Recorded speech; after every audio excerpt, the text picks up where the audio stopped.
আসসালামু আলাইকুম বন্ধুরা, সবাই কেমন আছেন? আশা করি সবাই ভালো আছেন।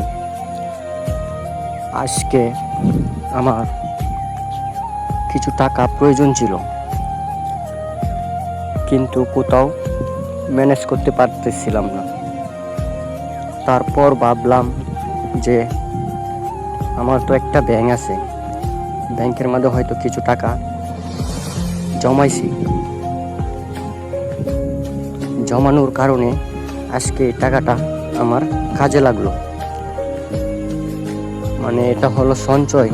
সঞ্চয় সবসময় কাজে লাগে, কিন্তু আজকে আমার কাজে লাগলো, একটা বিশেষ মুহূর্তে কাজে লাগলো। তাহলে আপনারাও একটা ব্যাংক কিনবেন, কিনে অল্প অল্প কিছু টাকা জমাইবেন, তারপরে দেখবেন আপনার বিশেষ মুহূর্তে অবশ্যই কাজে লাগবে।